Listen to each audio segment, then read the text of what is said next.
if the Patriots offense was going to bounce back, it was this 3-game stretch against Houston, against Cincinnati, or against Kansas City and then Cincinnati. And they didn't do it. So credit, the Texans covered well.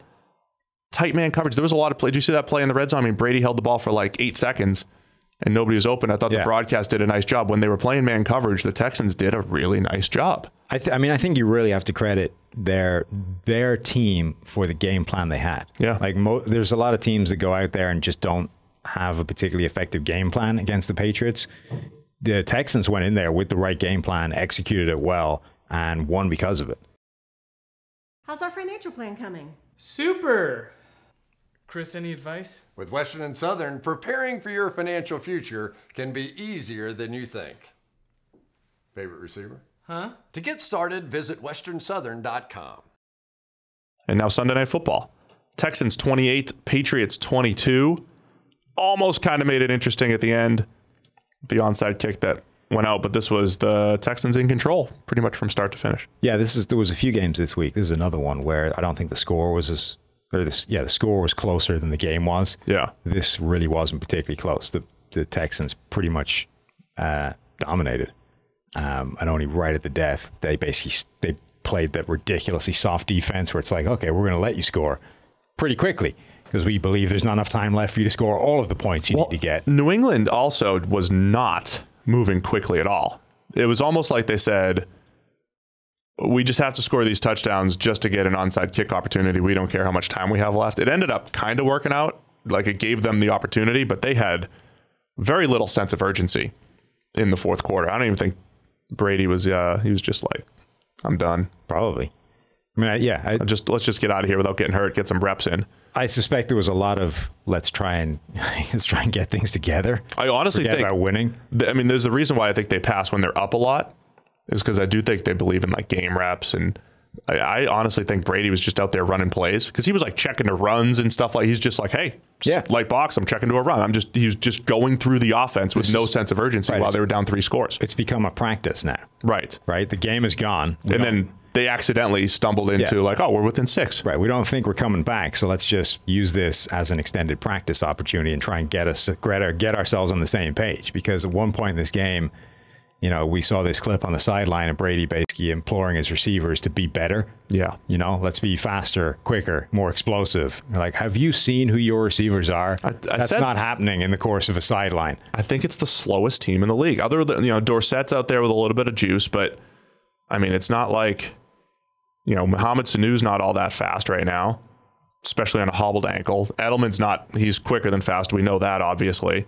N'Keal Harry's not getting off the line, and they've got the slowest tight ends, I think, in the NFL. Right. But critically, they were taking away Julian Edelman, right? So the Patriots, the Texans did to the Patriots what the Patriots do to everybody else, which is saying, right, you have one thing that works against everybody else. We're going to take away the one thing and at least force you to go to plan B. Yeah. Plan B beats us, fair enough. At least we made you go there. Right? Brady hit Edelman on the first 2 third down conversions, both crossing routes, single coverage. After that, they were literally bracketing him inside, in and out on every route. And then, you know, Chris did a nice job on the broadcast saying, man, they're all over Edelman. Are they going to move Edelman outside? And they did that a little bit. They moved him to the outside, and it's harder to bracket him in that same way, but they still had extra attention. Even when they were playing cover 2, they were throwing people his way, saying, okay, N'Keal Harry beat us. And on the interception that was thrown to Harry, Brady came off his front side read, came back to Harry, who got absolutely destroyed on the route, and interception. Yeah, and honestly, that should be the game plan for everybody playing the Patriots right now. Like, Edelman is the guy that Brady wants to go to. Take him away. James White is dangerous out of the backfield. Stop treating him like a running back. Treat him like a receiver. Cover him with somebody that's actually a proper coverage player. And then basically say, all right, where are you going now? I don't think anybody else can beat us. So prove me wrong. That's what the Patriots do to everybody. They force you to go to plan B or C. And if plan B or C wins, fair enough. At least we force you to go that far into your playbook. Don't get beat by plan A. The problem in New England right now is plans B and C are not nearly as good as they've been in recent years because you used to have to take away Gronk or Edelman. Yes. And if you did try to take away both, okay, now I've got backs and I've got to, you know, then Philip Dorsett can start making some play. Like Philip Dorsett's a really nice number 3 or 4. right? You just let him get behind the defense now and again. There's some big plays. He'll run the deep out every now and again and move the chains. But you're relying on Jacoby Myers and Philip Dorsett to do too much when they take Edelman out. Edelman made some big plays when they started playing zone. And, Brady could still read his zone and find an open man. I'm going to once again say, Brady missed a few throws, but I don't think, again, nearly as bad as the stat. Well, the stat line ended up okay because he did have some garbage time stuff in there. He went full Kirk Cousins. Some free stats that went to nowhere. But again, like a lot of miscommunications. The interception, I think, is completely on Harry. Because if you look at when Brady's going to throw the ball, you have to trust him to get across the face of their cornerback, and he didn't. On the other side, I thought that was a good cat and mouse game too, because you talk about how do you attack New England. The corners are so tough to throw against generally. They did do a nice job using Duke Johnson, using speed against linebackers. And then when Nuke Hopkins had some one-on-one matchups against Stephon Gilmore, he made some plays. They picked on Jonathan Jones a little bit with some crossers over the middle. And then Watson just made some big-time throws down the field. His best throw is the Will Fuller pass that ended up being overturned for an interception. He dropped that in there, but then he comes back with another one, which I thought was more of a jump ball heave. And then when you look at it, like, man, he dropped that on the back end of the end zone. That was impressive. It was. There was a huge bounce back game for them because it's insane. Like, you're looking again for that order and chaos, and the Texans got stomped by the Baltimore Ravens, like absolutely annihilated, and they come out there and really beat kind of handily the Patriots. They did. The Patriots, I think, are the interesting thing because so everybody is now people are incapable of looking beyond. Not PUA. Some people are incapable of looking beyond. The quarterback leads the team to wins and losses. If the team is losing more than they should, it's the quarterback that's at fault. So it's Tom Brady. What's wrong with Tom Brady? Is he declining? Is he done? Is he capable anymore? And Tom Brady is not the problem with this Patriots offense. But I do think that Tom Brady may no longer be capable of papering over the problems in a way he was in the past. I think the Patriots, now granted, not for a while, but I think the Patriots have had supporting casts as bad as this in the past, right? Mm-hmm. And Brady has been good enough that it didn't matter. Like, he's been able to turn stooges into really useful players and just win because he's Brady.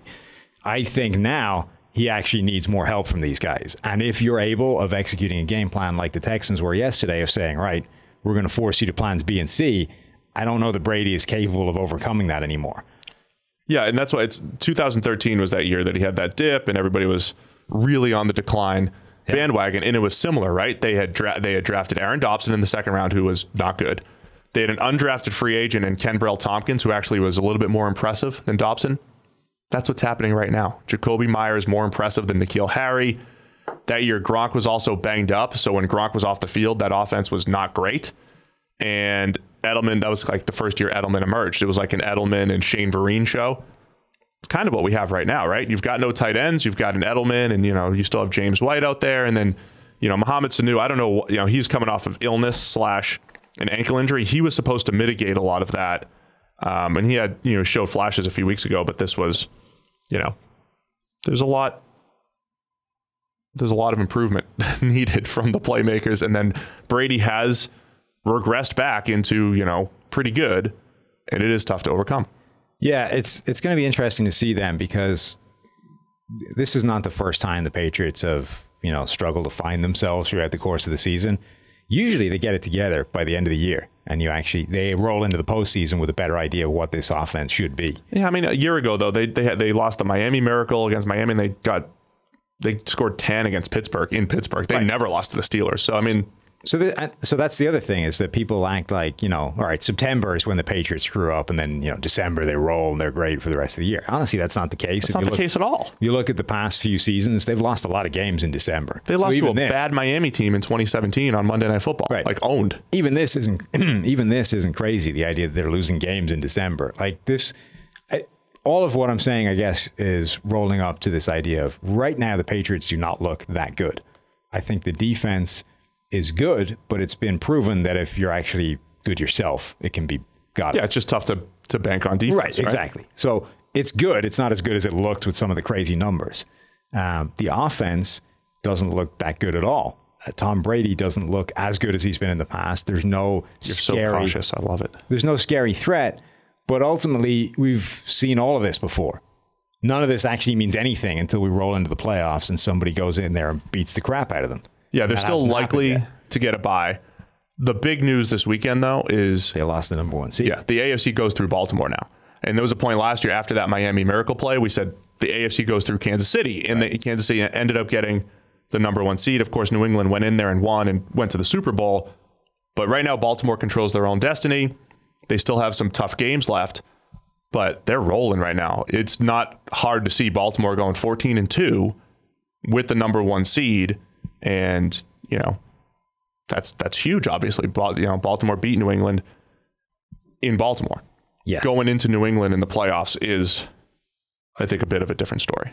It is. But that's not what we're talking about, right? It's that, the Patriots may end up stumbling their way through the rest of the season, but they're still obviously going to be in the playoffs. And ultimately, we've seen this story before. And what really matters is what happens when we get to the postseason, right? Which is when they, nobody has a better idea of what they're doing when they hit the postseason than the Patriots. Right. And until someone actually proves that, all of this is for naught. They may have, a defense that's a little bit smoke and mirrors. They may have an offense that sucks. Until someone actually knocks them off in January, who cares?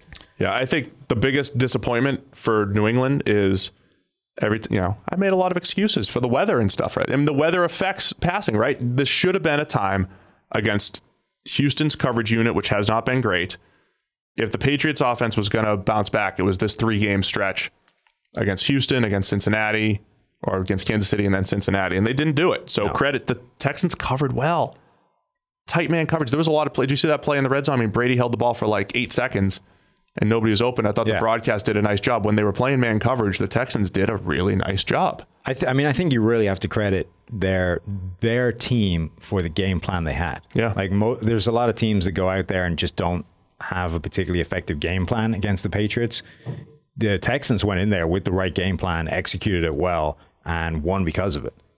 They might not have that great a personnel advantage, if any, but they won. They outcoached them. Like Bill O'Brien was 0-4 against Belichick up until this game. He outcoached him in this one, and that's despite Belichick.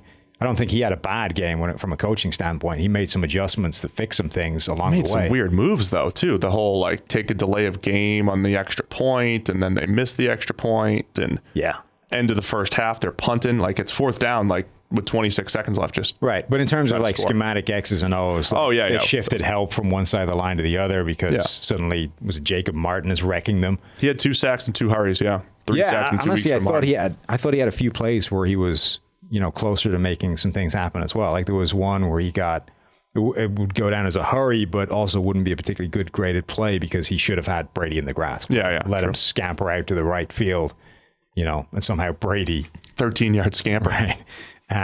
But that was a really nice pass rush rep. Right. Like he dipped around the edge, got pressure fast. He looked really quite good in this game. Another bendy. Yeah, they saw that coming, shifted the help from one side to the other. Like he was still coaching well in the game, but from a fundamental game plan standpoint, was just outcoached by O'Brien for the first time. Yeah, when you see the coach's film, if you have access to it, the attention that they gave to Edelman, you just don't see that for a slot receiver. Yeah, so like they did. Go through the game, watch A, the attention that was given to Edelman, and B, the resulting ability to separate from N'Keal Harry, which is what needs to happen if that's going to happen. The story in New England right now is that when N'Keal Harry got benched after the interception, that's not the case. They put him back out there a couple more times. There was at least another pass. I think he was among the first read. And then, it was worse than you've even been saying the last few weeks. Guys in his hip pocket. And the thing is, this is not new. So here's what I would. Jacoby Myers is a better outside receiver as far as separating. I would make N'Keal Harry an inside receiver right now. Yes. Immediately let him run the tight end routes. Mm-hmm. Not saying he's got to line up in line. Let him run in the slot. Let him run the seam. Throw a few up to him. Let him use his ball skills. Give him a free release because I would run verticals from the slot. Make him Marcus Colston. Yeah. Now. I was saying from the outset, if you expect N'Keal Harry to play as an outside receiver only and separate at this level, you're out of your mind because he couldn't do it at college. Yeah. Now, that's not to say there isn't a way he can be good, but you need to help him. you need to manufacture separation for him, and you need to basically throw him a bunch of contested catches. You need to treat him as open even when he's not, because that's what he's good at. If you expect him to actually generate separation, that's on you. Like, that's your screw up, because this is his tape. This was at Arizona State. There's a ton of plays where, like, you go through his final targets. I can't remember what the number was, but I went through every single target of his final season and counted up the number of plays where he had actual separation on the route. And there were more that were sort of manufactured free separation, right? Like, it's a bubble screen. You know what I mean? Where yeah, right. He hasn't had to do He's anything. good after the catch. Right. So there were more where he was open because of like a schematic manufactured play than there were of him actually generating separation. And I'm pretty sure the number of the number of targets where he was legitimately open through his own route running separation was fewer than the number of fingers I have on one hand. Like, it was single digits. It was low. Less than 5. Yes. It was not a high number of plays. Like, that's against Pac-12 cornerbacks. If you're expecting that to change at the NFL level, you're nuts, and you didn't do your homework well enough. Yeah. The end. Anyway, I loved how the Texans deployed their playmakers.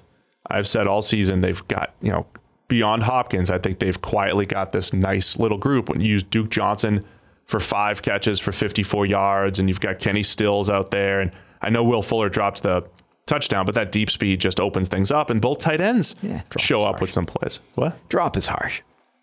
I'm sorry. Well, lost control.